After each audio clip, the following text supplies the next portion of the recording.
जी, मैं सजाद हुसैन शाह आपको अपने चैनल दुबई ड्राइवर 512 में खुश आमदेद कहता हूँ। सत बिस्मिल्ला जी आए नो जितने भी साढ़े पाकिस्तानी पंजाबी वीर नो और सत श्री अकाल सार इंडिया ते पंजाब और मित्र सरदार जो साढ़े चैनल को देखते हैं और खुश आमदेद दुनिया भर के नाजरीन से जो हमारी इस वीडियो को देखते हैं और हमारे इस चैनल को सब्सक्राइब किए हुए बैठे हैं।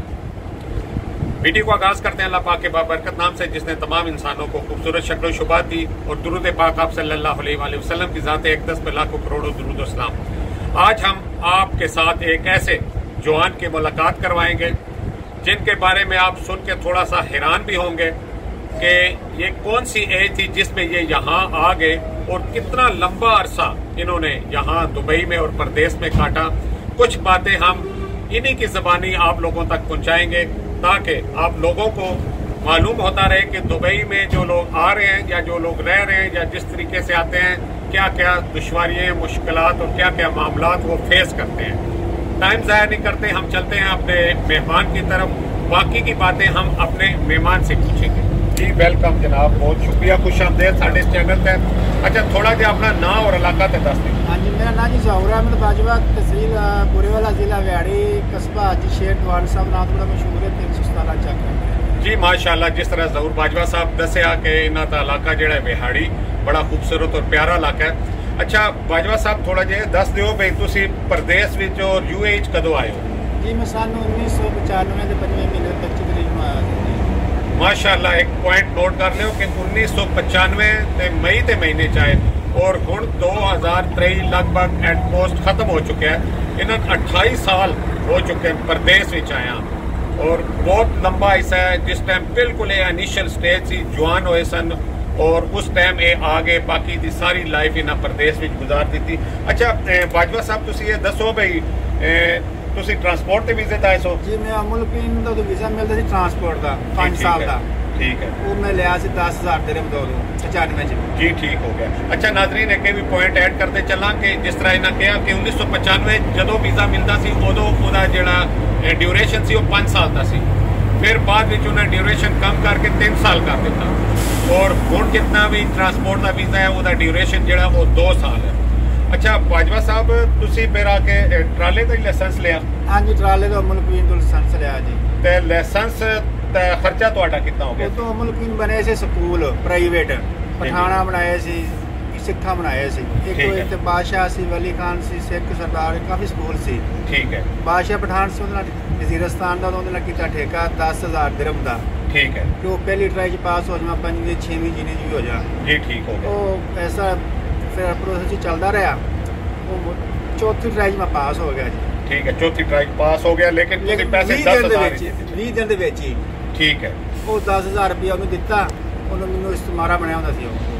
ठीक है, उन्होंने देता स्कूले जाके तो लाइसेंस दे दिता जी। ठीक है, लाइसेंस लैन तो बाद मैं आ गया, मेरे सिने अजीज है सारे है से अबू धाबी।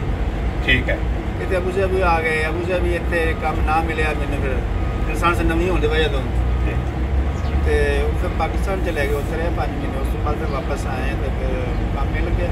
ठीक है, उसके बाद तुसी मतलब है कि फिर ट्राली चलाते रहे हो, मुख्तलिफ गड्डियां भी चलाइया ने, ट्राला चलाया, डंपर या निजाल, इस तरह हर किस्म की गड्डी चलाई। ठीक है। अच्छा नाजरीन, जिस टाइम की गल कर उस टाइम गलबन रुपया जेड़े 15-16 रुपए 15,000 दिरहम बनता ते सैलरी तुहाडी जिस टाइम पहली दफा तुसी गड्डी चलाई है तुहाडी सैलरी कितनी लगी सी? 3,000 लगी दिरहम। 3,000 दिरहम। अच्छा नाजरीन, एक पॉइंट और ऐड करता चला कि अगर तुसी 1995 देखो और 2023 देखो, उदों भी ट्रांसपोर्ट का वीज़ा इतना ही सी, बल्कि 1,000-2,000 दिरहम ज़्यादा महंगा सी। और अज भी तुसी देखो तो इतने का ही मिल रहा है लाइसेंस, तो उदों भी खर्चा इतना ही सी और अज देखो लाइसेंस का खर्चा उदों हुण भी इतना ही है। लिहाजा सी इसको पाकिस्तान के हिसाब न देख सकते हैं कि लख के हिसाब न वैल्यू मतलब है कि हुण बहुत ज़्यादा लखा चला गया पाकिस्तानी खर्चा, उस टाइम ये लिहाज ना थोड़ा सी। अच्छा बाजवा साहब, तुसी ये दसो फिर बाकी सारी लाइफ तुसी इसी तरह ट्रांसपोर्ट चलते रहे हो, किधरे अपनी कोई गड्डी शड्डी नहीं तुसी लई? जी 2005 च लई सी गड्डी जी। 2 साल किस्तां चलाई है, बस उस बाद टुकराओ बन के तो बेचनी पै गई। अच्छा, जेड़ी गड्डी तुसी लई उदे कोई तुहानू लोहा रास कोई ना आया? नहीं आया। ठीक है, उसके बाद तुसी बेच के फिर दोबारा कंपनी च आ गए?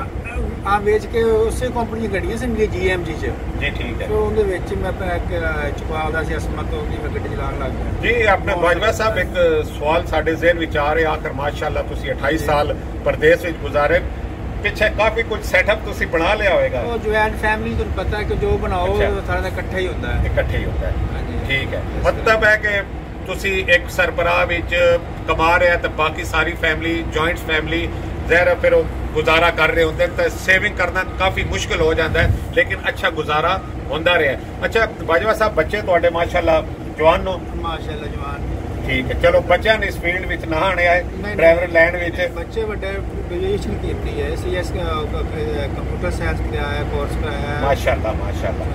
ਬਹਰਹਾਲ ਉਹਨਾਂ ਨੂੰ ਇਸ ਲੈਂਡ ਤੋਂ ਦੂਰ ਹੀ ਰੱਖਿਆ, ਕਿਸੇ ਅੱਛੀ ਜੌਬ ਵੀ ਜਿਹੜਾ ਨਾ ਸੈਟਲ ਕਰੇ। ਇੱਕ ਬੱਚਾ ਮੇਰੇ ਇੱਥੇ ਆਇਆ ਹੈ, ਉਹ ਅਜਮਾਨ ਕੰਮ ਕਰਦਾ ਪਿਆ ਜੀ। ਠੀਕ ਹੋ ਗਿਆ। ਕੰਪਿਊਟਰ ਦਾ ਕੰਮ ਕਰਦਾ। ਠੀਕ ਹੋ ਗਿਆ। ਅੱਛਾ ਬਾਜਵਾ ਸਾਹਿਬ, ਇੱਕ ਹੋਰ ਪੁਆਇੰਟ ਦੱਸੋ, ਅੱਜ ਕੱਲ੍ਹ ਜਿਸ ਤਰ੍ਹਾਂ ਪਾਕਿਸਤਾਨ ਵਿੱਚ ਬੇਰੁਜ਼ਗਾਰੀ ਵੀ ਕਾਫੀ ਹੈ ਔਰ ਮਹਿੰਗਾਈ ਬਹੁਤ ਜ਼ਿਆਦਾ ਹੈ, ਲੋਕ ਮਤਲਬ ਬਹੁਤ ਜ਼ਿਆਦਾ ਸਫੈਦ ਤਬਕਾ ਜਿਹੜਾ ਪੋਸ਼ ਤਬਕਾ ਸੀ ਉਹ ਪਰੇਸ਼ਾਨ ਹੈ, ਮਤਲਬ ਉਹਨਾਂ ਦਾ ਗੁਜ਼ਾਰਾ ਨਹੀਂ ਹੋ ਰਿਹਾ, ਮਹਿੰਗਾਈ ਬਿੱਲ ਬਿਜਲੀ ਦੇ ਬਿੱਲ ਇਸ ਤਰ੍ਹਾਂ ਕਰਕੇ ਉਹ ਲੋਕ ਆਣਾ ਚਾਹੁੰਦੇ ਨੇ। ਕਿਆ ਤੁਸੀਂ ਉਹਨਾਂ ਨੂੰ ਮਸ਼ਵਰਾ ਦੋਗੇ ਕਿ ਉਹ ਦੁਬਈ ਆ ਜਾਣ, ਇੱਥੇ ਆ ਕੇ ਕੁਝ ਕਮਾ ਸਕਦੇ ਨੇ?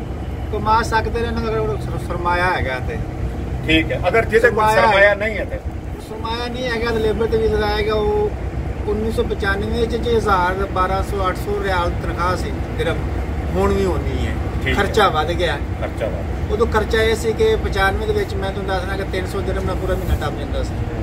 ਖਾਣ ਪੀਣ ਵੀ ਤੇ ਰੂਮ ਦਾ ਕਿਰਾਇਆ ਵੀ ਲੱਗ ਰਿਹਾ। ਤਾਂ ਕੰਪਨੀ ਸਾਂ ਲੇਕਿਨ ਡੇਰਾ ਰੱਖਣਾ ਹੁੰਦਾ ਸੀ, 100 150 ਡੇਰਾ ਤਾਂ ਹੁੰਦਾ ਸੀ, 150 200 ਤੱਕ ਘਾਟੇ ਵਾਲੀ ਆ ਜਾਂਦੀ ਸੀ। ਮਤਲਬ ਤੁਸੀਂ ਕਹਿਣਾ ਇਹ ਚਾਹੁੰਦੇ ਹੋ ਆਪਣੇ ਤਜਰਬੇ ਦੀ ਬਿਨਾ ਤੇ ਹੈ ਕਿ ਅਗਰ ਕੋਈ ਵੀ ਦੁਬਈ ਵਿੱਚ ਆਣਾ ਚਾਹੁੰਦਾ ਹੈ ਤਾਂ ਉਹ ਕੋਸ਼ਿਸ਼ ਕਰੇ ਉਹਦੇ ਕੋਲ ਕੋਈ ਹੁਨਰ ਹੋ ਜਾਵੇ ਜਾਂ ਲਾਇਸੈਂਸ ਆ ਕੇ ਲੈ ਲਵੇ, ਲੇਬਰ ਤੇ ਵੀਜ਼ੇ ਤੇ ਨਾ। ਮਤਲਬ ਬਹੁਤ ਜ਼ਿਆਦਾ ਮੁਸ਼ਕਿਲ ਦਾ ਸ਼ਿਕਾਰ ਹੋਏਗਾ ਔਰ ਸੈਲਰੀ ਜਿਸ ਤਰ੍ਹਾਂ ਕਹਿ ਰਹੇ ਨੇ 800 1000 ਦਿਰਹਮ ਗੁਜ਼ਾਰਾ ਵੀ ਨਹੀਂ ਹੋ ਸਕਦਾ। ਔਰ ਇਹ ਨਾ ਬਹੁਤ ਆਪਣੀ ਜ਼ਿੰਦਗੀ ਦਾ ਨਿਚੋੜ ਕੱਢ ਕੇ ਇਹ ਗੱਲ ਨਾਜ਼ਰੀਨ ਤੱਕ ਪਹੁੰਚਾਈ ਹੈ ਤਾਂ ਕਿ ਜਿਹੜੇ ਲੋਕ ਵੀ ਆ ਰਹੇ ਨੇ ਇਸ ਪੁਆਇੰਟ ਨੂੰ ਜ਼ਰੂਰ ਆਬਜ਼ਰਵ ਕਰਨ। ਅੱਛਾ ਇੱਕ ਹੋਰ ਆਖਰੀ ਸਵਾਲ ਦੱਸ ਦਿਓ ਕਿ ਇਸ ਫੀਲਡ ਨੂੰ ਜਿਹੜੇ ਲੋਕ ਅਗਰ ਨਾਰਮਲ ਪੜ੍ਹੇ ਮੈਟ੍ਰਿਕ ਤੱਕ FA ਤੱਕ ਉਹ ਇਸ ਫੀਲਡ ਵਿੱਚ ਆ ਜਾਣ ਉਹ ਕਾਮਯਾਬ ਨੂੰ? ਹਾਂ ਡਰਾਈਵਿੰਗ ਫੀਲਡ 'ਚ ਕਾਮਯਾਬ ਨੇ। ਠੀਕ ਹੈ। ਲੇਕਿਨ ਉਹ ਆਖਣ ਦਾ ਹਾਂ ਅਸੀਂ 10 ਪੜ੍ਹੇ ਆ 12 ਪੜ੍ਹੇ ਆ ਤੇ ਅਸੀਂ ਇੱਥੇ ਜਾ ਕੇ ਸਾਨੂੰ ਕੋਈ ਮਿਲ ਜਾਏਗੀ ਜੋਬ ਆਫਿਸ ਦੀ, ਉਹ ਨਹੀਂ ਮਿਲ ਸਕਦੀ। ਤੁਹਾਨੂੰ ਪੜ੍ਹਾਉਣ 'ਚ ਹੀ ਸ਼ਾਮਲ ਹੋ ਜਾਏ। ਜਿੰਨੀ ਦੇਰ ਕੋਲ ਕੋਈ ਲੈਂਗੁਏਜ ਅਰਬੀ ਜਾਂ ਇੰਗਲਿਸ਼ ਨਹੀਂ ਹੈਗੀ।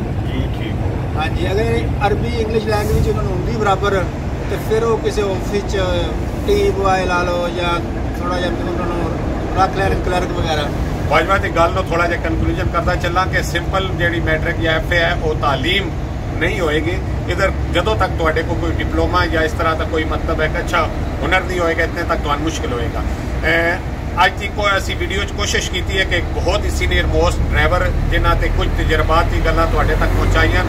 ਵੀਡੀਓ ਬਹੁਤ ਜ਼ਿਆਦਾ ਲੰਬਾ ਇਸ ਵਾਸਤੇ ਨਹੀਂ ਕਰਦੇ ਹਾਂ ਕਿ ਫਿਰ ਲੋਕ ਜਿਹੜੇ ਭੁਗਤਾਨ ਤੇ ਸ਼ਿਕਾਰ ਹੋ ਜਾਂਦੇ ਹਨ। ਮੁੱਦਾ ਖਾਸ ਤੌਰ ਤੇ ਬਿਆਨ ਕਰੀ ਤਾਂ ਕਿ ਨਾਜ਼ਰੀਨ ਨੂੰ एनालिसिस कर सकन कि क्या क्या मामलात दुबई च आके होते। मैन और ज़हूर अहमद बाजवा साहब ने दे इजाजत इस अगली वीडियो तो और इस पैगाम नाल के अल्लाह पाक सारे खुशो खुरम रखे और जेड़े लोग भी परेशान होना ते परेशानियां दूर होण और जेड़े लोग लाइसेंस लै रहे उन्हां वास्ते खास तौर पर दुआ है कि अल्लाह पाक उन्हां नूं कामयाब करे। अल्लाह हाफिज़।